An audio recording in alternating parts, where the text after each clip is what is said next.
folks, welcome back to Better. As always, and each and every week, I am extremely excited by the gift of time and wisdom that I'm given by my guests. This week's chef, known as the Sioux Chef, a beautiful play on words, which is actually S-I-O-U-X. Chef Sean Sherman is with us. We go to a grocery store and we look at what's in there. It's not a lot of food of where we're living. Like, it's a lot of imported foods from all over the place. Our indigenous communities had survived for countless generations utilizing the world around them. It's just that knowledge got broken when it comes down to the boarding school and residential school systems that assimilated us and took away a lot of our native knowledge bases. I was just so impressed with his presence and the way that he held this space and told the story through food. In a way that, I aspire to get to. We need to be really focused on, like, how do we really ramp up local food systems and utilize a lot more of these plants around us that could feed us and could really set us apart from all these different regions. My name is Mark Brand. You are listening to Better. I'm a social impact entrepreneur, so I build businesses that are in service to the greater community. So Better was formed to be a tool for everyday advocacy. I think anytime we take people's attention, we have to give something. It's an honor to have you too, chef and friend. Thanks for having me. Appreciate that. And this is how I introduce you, in my long-winded way. How do you introduce yourself these days? Oh, I keep it pretty simple. I'm Sean Sherman. I'm from Pine Ridge, South Dakota. I'm enrolled with the Oglala Lakota Sioux tribe. I currently live in Minneapolis, Minnesota. Founded my organization Natives, which is an acronym for North American Traditional Indigenous Food Systems, which was a 501c3, and our restaurant Awamini, and of course the brand the Sioux Chef. The most important part for me for this show is to share the tagline is tools of resilience, but really allow people to see themselves in the work that we care about so deeply. And so how that usually works is we start to talk about you and how you ended up doing this, and go as far back as you would like to go, like whatever feels comfortable or present for you right now. For me, growing up on Pine Ridge Reservation, which is the third largest reservation in the United States, and it's also been the poorest area in the United States since its inception at the turn of the century. And I just, grew up with a lot of freedom, as a lot of kids in the 70s did. And I think parenting was loose back then. I think it was especially loose on the reservation systems. But, we had a good childhood. We spent a lot of time outdoors. Being inside really wasn't the option. It was, 3 channels on TV if you're lucky. And so we just, spent all of our time outdoors. And we're on the grasslands and kind of it borders what is the Badlands of South Dakota. So there's just kind of otherworldly kind of landscapes there too. It's lots of dinosaur bones jutting out of the dirt and all sorts of stuff. We also spent a lot of summers in the Black Hills, which is a really sacred place to the Lakota. And my mom moved us off of the reservation when I was right before high school age, and I started working in restaurants around that time. So I took my first restaurant job when I was 13 in some touristy towns and around the Black Hills in South Dakota. And just worked restaurants all through high school and college. And then after college, I moved to Minneapolis, Minnesota, not knowing much about Minneapolis, except for that's where the Replacements came from and Prince. And basically just enjoyed the music scene and kind of continued to work in restaurants. And I moved my way up to a young chef when I was still in my 20s. And I just had a good, young chef career early on. And then it was a few years into that career that I just kind of realized the absence of my culture in the whole culinary world, because there were no native restaurants out there. There was very little concept as to what Native American food was. Even growing up on a tribal community, we still had lost a lot just because of, what happened to us. And that's kind of what forced me to take a hard look at, why did I grow up on a tribal community on a reservation in the United States and have very little access to what is native food and very little understanding as to what native foods are too. And just realizing, the irony that I could name, hundreds of European recipes easily off the top of my head in European languages and know nothing really about Lakota food except for a handful of things that obviously had been passed down. And so it just sent me on a path to understand not only what our foods were, what we're harvesting, what we're gathering, what did we use for salts and fats and sugars, what was our balanced diet just to be human, but also just the kind of the food systems of other tribes around us and how they differed. And also just looking at the history of things is what happened in the United States for Native communities to lose so much knowledge around their own food systems. And that's kind of what started my career, is just actively doing modern Indigenous recipes, taking on a philosophy of, in order to highlight Indigenous foods, we took away Eurocentric colonial foods and removed things like dairy, wheat flour, cane sugar, beef, pork, chicken, focusing on the knowledge of and food systems of Indigenous peoples, of just, the knowledge of wild plants and agriculture and cooking techniques and protein diversity and all these choices. And also just taking that deep dive into American history and just looking at not only colonialism in the world, but American colonization as it kind of pushes west across the 1800s, and just how things move so quickly to get us to where we are. And so that set off my career of doing native foods, starting the Sioux Chef in 2014, becoming a public speaker and doing, a massive amount of talks all across the country and world, talking about this, releasing cookbooks, releasing a nonprofit, releasing a restaurant, and continuing on. We're getting ready to launch a whole bunch of programs and move into other states and even eventually other countries. So a lot going on. Incredible. And single thing you shared is like a road that I want to take us down. But I'm going to be mindful of what our time is. And first of all, just say, congratulations on your continued success. And it's more than well-deserved and earned. And any time real history can be platformed, with such underrepresentation and then overrepresentation of Indigenous peoples in different spaces where you are, how have you found the best ways or systems to get traditional food systems introduced into these places? Like, how do you go about doing that? Well, I mean, it's going to be a slow process because, reservation systems in the United States, even in Canada too, if you can kind of compare both, because there's a lot of equal commonalities going on there, of just how Indigenous peoples have been treated, how we've been segregated, and just kind of how our cultures have been broken in numerous ways, especially around our foods. And so for us, it's just putting the notion out there first off, I think was probably the most powerful piece, is taking a look at, like, how do we redefine Indigenous foods moving forward and not be stuck in a certain path or time period, because like I pushed away from fry bread and bannock, which is obviously, a big cultural piece that people hold very close. And I chose not to do that only because that didn't really come from us. It came from, government subsidies of foods to just because of a lot of the treaties that were signed and a lot of the agreements that were made with governments and tribal communities. We get things like lard and salts and fats and sugars and stuff like that. And there's not much we can do with that. But that food doesn't have anything to do with us historically, really. And I wanted to see a better future, because I'm never trying to look in the past and try to recreate the past. I'm trying to see how do we re-identify and evolve moving forward. And so, because we have the ability to make decisions of how we want to move forward every single day we wake up. And I think that it's important to know that for Indigenous foods, we don't have to be stuck on being reliant on government foods, on unhealthy diets, on overprocessed foods, on gas station foods and fast foods. I think that we can really focus on how do we learn as much as we can from our ancestors when it comes to their knowledge of the regions, the plants, the climate, the soil, the animals, and how do we make a better food system by taking some of the best lessons of the past and applying them to today's world.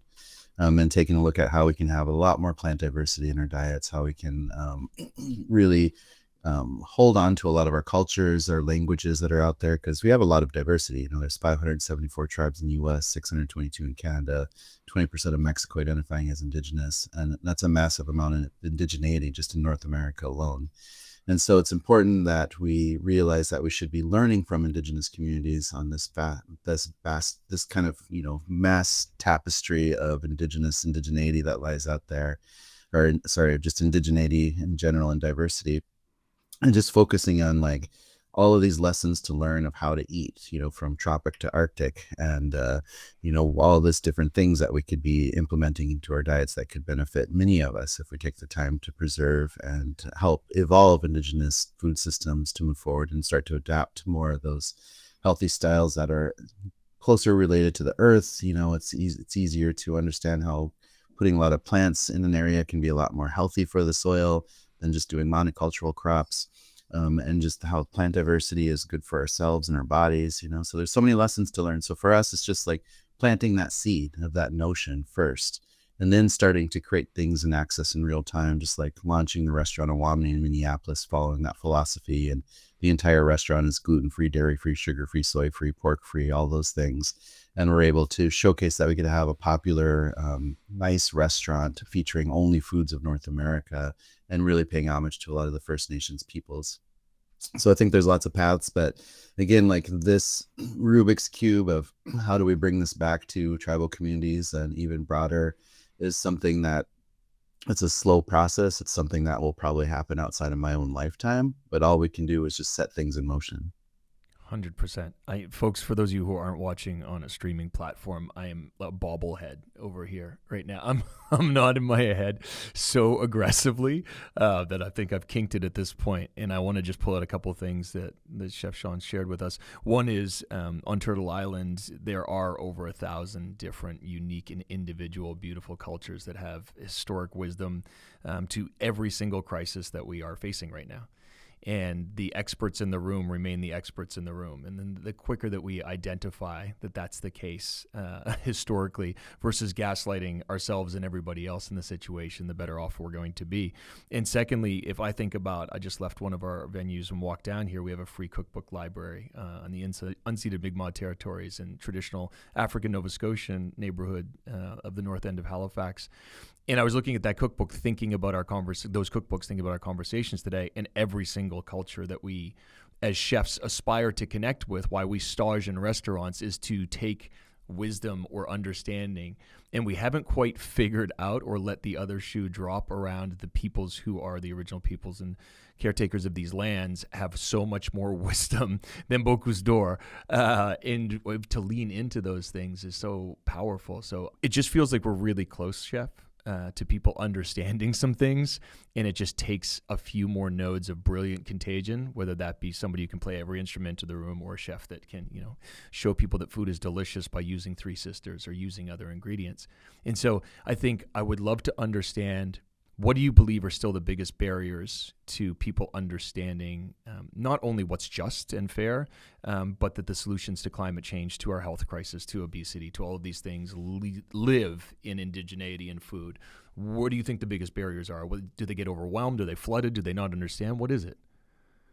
It's a tough call. I mean, I feel like because we live in such an information zone time period of the world, where we have so much information at our fingertips, but people have a really hard time deciphering what is real and what is not. And a lot of people get sucked into, just propaganda, basically.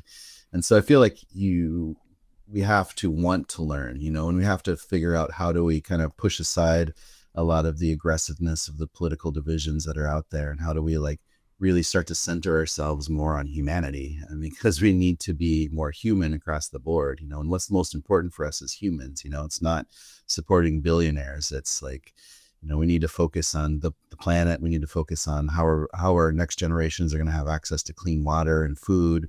We need to be focusing on teaching real education that people can actually learn things from and that can apply it and understand some of the issues of the past, not be afraid of histories just because they're violent and uncomfortable, but to understand how we can really learn from them if we take the time to listen, especially and understand diversity. Like, we should be celebrating global diversities instead of trying to homogenize things. And so I think the more you understand the history of colonization, the more you can see through it of how damaging it has been done to, countries across the world, to countless indigenous communities across the world, and how we can reverse that. So when we're using terms like decolonize, it's not a negative thing. It's not something that we're trying to move backwards in the past. It's just taking a look at the effects that colonization has normalized in our world, with just watching the wanton destruction of environment and waterways at the sake of people living there still today, and understanding how we can really, if we adapted global indigenous diversity of knowledge bases and food systems, like, we could figure out ways to feed the planet easily and take care of the planet at the same time. And so I think that the more we kind of open ourselves up to really listen of things that are important just to be human, of like, what kind of food do we really need in our bodies? What kind of healthy water do we need around us, and all of these pieces, and how can we celebrate each other instead of creating fear and division based on skin color and cultural status and how much money you have in the bank and stuff like that.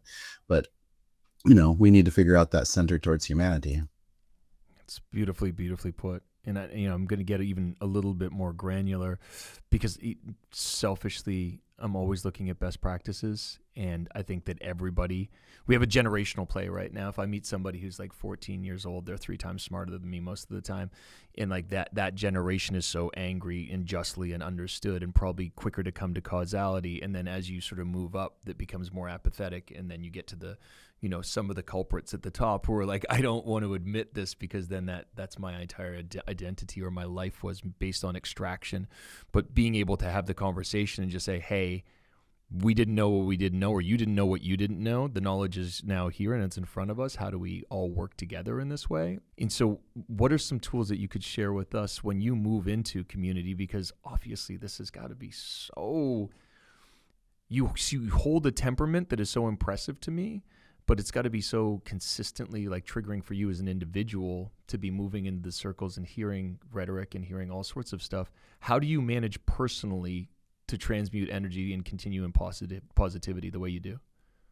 I think for myself, I just see like a really clear path of how to make change, how to be impactful, how to move things forward, and how to continue to I'm just kind of following this path that kind of appeared before me, quite a few years back when I had the epiphany of doing this work. And I've just been, trusting that something is guiding me through all of this. So it's kind of blind faith a little bit, but it's Absolutely. also a lot of perseverance, a lot of hard work, and a lot of just focus. Like I just can see the path so clearly, and there's massive hurdles in front of me, because I need to raise millions of dollars to be able to do the stuff that we're doing. And that's not an easy task. And especially when it comes to, you know, the mercurial nature of the governments and how quickly things can change, as we're seeing here in America right now, and how that affects things like philanthropy and how that affects a lot of the work that we're doing here and there, but also continuing just to move forward. There's always going to be challenges, and there's always going to be um, problems to solve. And I think that's what we do in life, is like we just constantly look at the next problem and figure out a way around it. And I think that's something you learn in the kitchens. Like you're constantly playing with chaos. So something happens, you just keep moving and figure out how to get through service.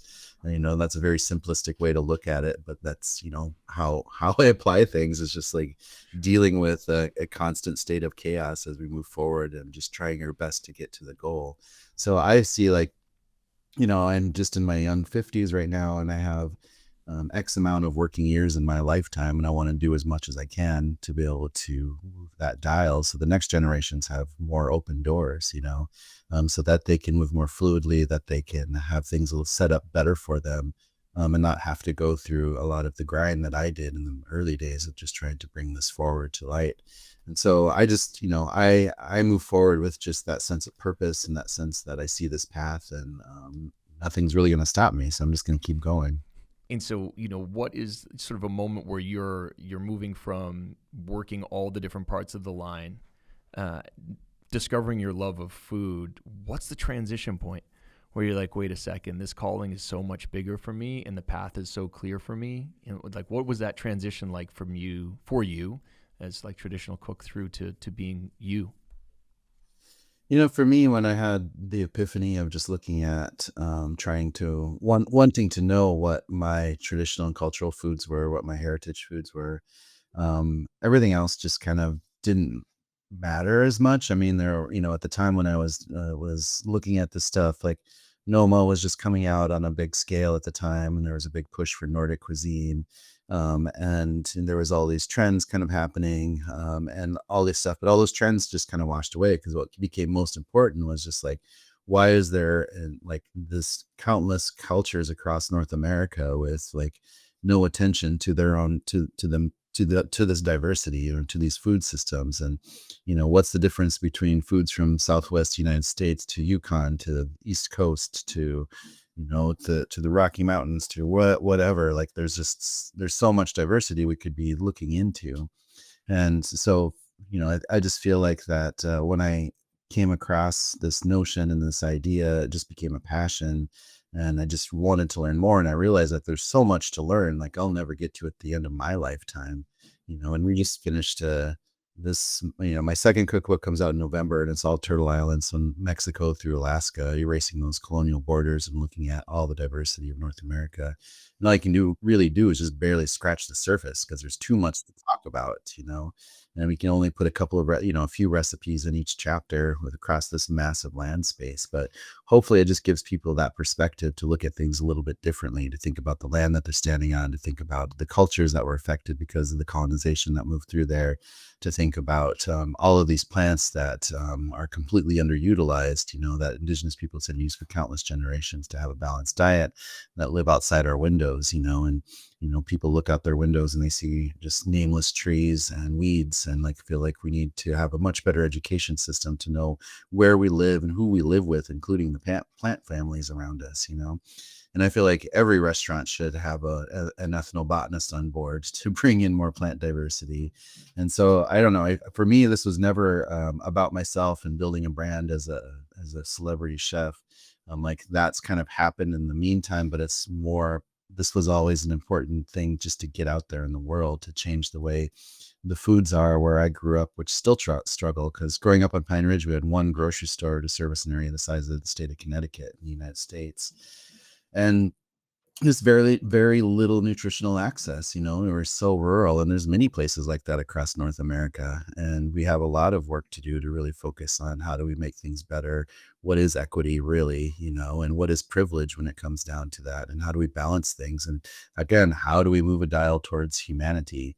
So this work was never about me, never about just becoming an influencer or something like that. This was trying to set forth change for the next generations.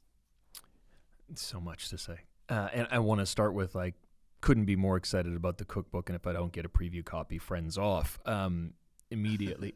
And also by scraping the surface of centering the positions where people can see themselves and be surprised by the lands they stand on, hopefully, and definitely not hopefully, definitely that is going to help catch a fire the same way you caught one and I caught one. And I want to talk a little bit more about equity, security, and sovereignty. I think those three words get thrown around a lot by people. And, we've worked in quote unquote food security, which we, reframed intentionally as food apartheid for a while, right? Like when we were speaking with people, they're like, oh, you work in food security. And many of our mutual friends would say you can be food secure in prison. You get 3 meals a day. That doesn't make a system. So when we speak about sovereignty, I would love you to speak a little bit about food sovereignty, because it comes from such a deeper lens than it would for me.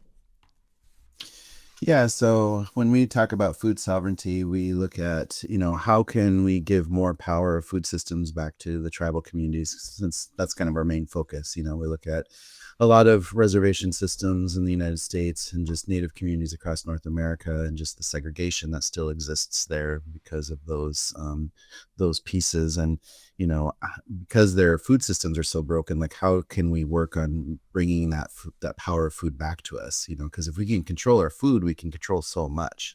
And so that's an important piece to understand, is that our food was taken away from us for reasons, because it's a power move. It makes you reliant on somebody else for your food systems to stay alive every single day.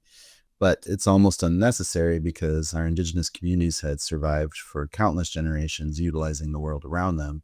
It's just that knowledge got broken when it comes down to the boarding school and residential school systems that assimilated us and took away a lot of our native knowledge bases. And so we need to kind of do a two-pronged situation of bringing back not only access to these native foods, but also this massive education around it, like to reteach people, what are the food systems of this region? What had they been, previously before colonization?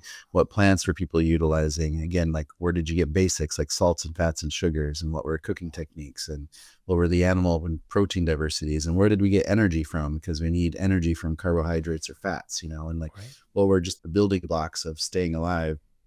And getting people to really understand how people figured out how to live, again, countless generations in any climate zone, from Arctic tundra down to tropical beaches, and how they figured things out, and how we could really adapt and learn. Because we go to a grocery store and we look at what's in there, it's not a lot of food of where we're living. It's a lot of imported foods from all over the place. And we need to be really focused on how do we really ramp up local food systems and utilize a lot more of these plants around us that could feed us and could really set us apart from all these different regions to, to showcase the difference. Because here in America, if you drive across America on any interstate, pop off and stop at a restaurant along the way, all those restaurant menus taste the same because it's literally the exact same diet across the board. You're getting foods from the exact same situations because they're typically coming from box trucks like Aramarks and US Foods and Cisco's of the world. And like, we need to do so much better of like really focusing where our food dollars are going, really intentionally putting chefs who can understand the power that they have of purchasing, of where they purchase from and who they purchase, and how that could support a lot more food growth and food production locally and regionally. And they can be very choosy, you know, because like we focus on cultural pieces like purchasing from indigenous producers first to build as much as we can of our menus off of those pieces, you know, to be able to do what we've done with having an all Native American restaurant. And so I think there's a lot of solutions out there again as we're kind of moving, but there's just a lot of thought that has to go into all aspects of everything. Yeah, I mean, systems that existed for thousands and thousands of years prior, a lot of thought went into those and a lot of trial and error that is very different than the risk level here. Right? The risk level here is like you might have some stomach pangs, just like weaning off of sugar versus you're going to die. It's freezing outside. In community, and we could use the downtown east side where we operate as an example, you have multiple people overrepresented from indigenous backgrounds. You also have people who are landed refugees and migrants who are overrepresented because the crushing blows of poverty. And everybody is trying to make a dollar out of 15 cents. Like the scarcity is so high, which is again by design, getting folks together to build relationships with what we're talking about, farmers, food producers, foragers, like their own food systems amidst this sort of crushing thing. How do you go about that? You've worked on reserve, you've worked in some of the most remote places. How do you get people together to work together when they are being pitted against each other? You know, I think it's really just food. Like food is such a powerful language that pulls us all in because, you know, as humans, like we love food. It's the one language that we share across the board. And so when we're doing food events, it really brings everybody to the table, you know, and it helps bring different cultures together. And I think it's important to have some of these dinners where you have a lot of intention and there's a lot of storytelling involved because it gets people to really think about what they're eating and why they're eating it and what's the story behind all these pieces. And you know, you can go deep, but I think using food is a really important piece, you know. And we're also just leaning on utilizing a lot of technology because we make a lot of videos, you know. So we launched the food lab about a year and a half ago, and started doing videos because we wanted to steward indigenous knowledge bases and native perspectives of education really all over the place. And so, you know, within a year and a half, I think we have about 170 videos on our YouTube site where people can find Wow. little education pieces on all sorts of stuff, which is what the vision was. Like, how do you nixtamalize corn? How do you convert these plants into medicines? How do you identify these plants? How do you cook some of these recipes? You know, and there's just like, we have countless opportunities to create more and more education that's really place-based and culturally based that we can really focus on. And so utilizing that, 'cause especially today's world, like all this younger generation, they learn everything so quickly in 30-second bites, you know, because they're just staring at their phones and they're just absorbing information so fast. I don't even know if they really realize it, but you know, we can utilize a lot of that technology just to put more and more and more education and perspective out there.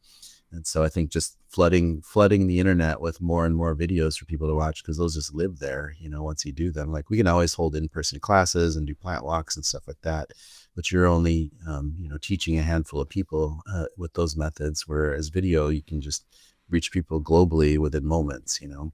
And I think we need to be leaning into that kind of the power of that education, the power of sharing those kinds of pieces, and how do we continue to promote and get those out there at the same time making real-time food access so it's not just notions but people have a place to go to experience a native restaurant or a native food truck or whatever it might be. And so I just think that there's again, you know, lots of possibilities and lots of things we can do to make things better moving forward. I wanted to ask you specifically and very pointedly and almost matter of factly how can non-indigenous people support indigenous food moments in a respectful and meaningful way? I mean, I think there's plenty of ways to do that because there are, you know, indigenous food initiatives kind of happening all over the place across the US, Canada, and all over the world. You know, we just got back from a big trip in Bolivia where we That's right. deeply connected with a lot of indigenous peoples, and we've done that in many different areas and regions around the world. So I think that's really, I think that people just need to listen to the stories. That can be painful for some people sometimes because it's hard to listen to American history, for example, or just the history of colonization and how immensely violent it was in an era that's not that long ago, just in the 1800s and even occasions in the 1900s, and I think it's important to listen to those stories to really understand those perspectives, and to want to make things better for the future and not just replay things over and over again. And so I think it's important for people to keep an eye out for initiatives that are going on, and if they see people protesting, don't say like, just be open to like, why are they protesting? Why is it Mm. so important to them that they have to, put their livelihoods on the line for a cause? So there's got to be a reason there. And so, and typically for indigenous communities, it's just protecting land spaces, from big oil and whatnot, and just like having access to basics like food and water. And so, I think we need to just really be open to the plight of indigenous peoples in North America to understand the whole history and not just pieces of it, and to really kind of be a lot more understanding of the world that we live on, the land that we stand on. Where is our house built, and what's happened to the indigenous peoples that lived here before, truly. And take time to like, think about what can we learn from our indigenous communities if we like again took the time to listen, because then we learn more about the plants, more about the animals, more about the connections. And no, it's deeply connected, it's spiritual, and I think that we can get so much more out of it. And so what we have to do for people who just want to understand or allied, it's not trying to take up the space, it's trying to like uplift some of the voices that need to be uplifted, especially in the indigenous communities. Looking for people who still have heirloom seeds, looking for people who are still harvesting and teaching some of the native ways and connected to the plants and the trees and the forests and the lakes and all of the stuff around us, and like there's so much we can be doing to uplifting those stories, through video, through writing, through education, and again, just stop whitewashing everything and just really kind of like paying attention to what's going on out there and connecting, and understanding there's reasons why a lot of these communities are so segregated, and how can we integrate better, how can we like make the people more comfortable on both sides to come through and to be with each other, to learn from each other, again. And then again, it all falls back into just like centering ourselves back on humanity, and just taking the time to listen to each other and appreciate each other for our diversities. I love all of that a lot, a lot. One of my mentors and teachers from the Squamish Nation out on the West Coast gave me this analogy way back in like 2013, 2014. And he said, he was like, if you misdiagnose an illness, it will never heal. And I was like, oh, say more. say everything. And he's like, you can pretend you have a chest cold, but if you have pneumonia, you're going to die over and over again. And he's like, if we don't tell the truth, we can never heal. And so I can't celebrate you enough for helping us understand the truth, and also holding space for the truth relentlessly with a lens of positivity and seeing the way forward. Like your hopefulness is so wildly contagious. And one of the reasons I was most excited to have you on, the great thing about a show like this, Sean, is like this is the conversation I got to have with you in brief in Kauai, but now I get to do it with, many, many, many people that need this medicine. So I appreciate you. I also want, I want to finish with this question. In whoever comes present for you right now is all that's important. Is like, who inspires you and why? I think there's been lots of inspirations, a lot of people just in my own family tree. I feel like my dad did a lot of great work, which really helped inspire me too, of just wanting to return things back to Indian country in general, and he started up CDFIs in North America from an indigenous lens, which kind of spread like wildfire across everywhere back, starting in the 80s, and just like figuring out how to like give indigenous businesses a chance, so I think just a lot of work that people are doing of just wanting to make the world better, to return something to our communities. And there's many people like that I've come across in my lifetime, people who have stood up, and just been such a strong voice at times when it's been really needed, so I have a lot of heroes across my lifetime. And all I want to do is just, I want to follow in those footsteps as best I can. I want to leave the world a better place. I want to leave a lot more education out there. I want to kick open some doors for next generations. And I want to, just find that path that other people can follow and create their own paths off of eventually too. And so I think that's the best we can do, is just inspire and strengthen the next generation as we move forward. I love all of that. And, I think I can speak for everybody listening that we got to hang out with one of our heroes today. And when you bring your dad in, I'm called to this because I think another tool for people to take away, CDIFs, or Community Development Impact Funds. Am I getting that acronym right? It's something along those lines, right? Yeah, because they started microloan programs. They went to Bangladesh to figure out how the banking systems were giving away business loans to impoverished areas. And so they brought back this program called Lakota Fund that they started in the early 80s and still going on Pine Ridge. But they just, brought this notion of just like business development and microloans to get people jump started. So when they started it, there was only like less than, I think maybe a dozen businesses on Pine Ridge, and none of them native owned at the time. And then after the first year, they had like 45 businesses or something like that started up, and going on. So that was back in the 80s when they started. They're still going today. But that notion of doing that program of community development just kind of shot off all over the place. They created that blueprint. Yeah, and CDIFs, and I'm drawn to bring our brother and like a dear mentor to thousands of us and impact across the planet, Muhammad Yunus, into play.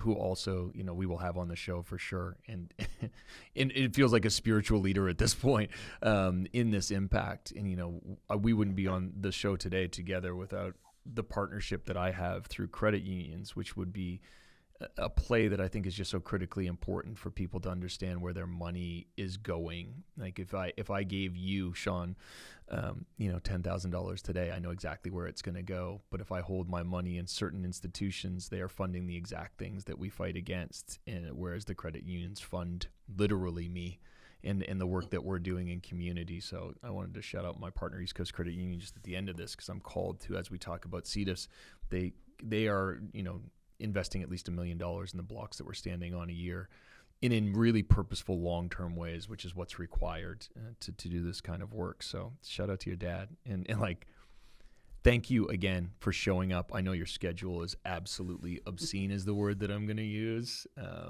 So love to you and all your relations. And when the book drops, I can't wait to have you back to talk about some of it, if you'll grace us with some more of your time. Absolutely. Yeah, it'll be fun because it's being published in both US and Canada. So it'll be launched right around November 11th, November 12th, right there. But yeah, it'll be just a lot of fun storytelling to share, and beautiful pictures and some amazing food, and just, again, barely scratching the surface of looking at diversity of North America. So thank you very much for your time, folks listening. Thank you for, as always, for your attention and your intention. Take the tools from Chef Sean today, and please do dig in and watch his 170 videos back to back to back, and educate yourself on all of this. Sean, thank you again, brother. I look forward to connecting again soon. Absolutely. Thank you so much for having me. I'm Mark Brand, and you've been listening to Better.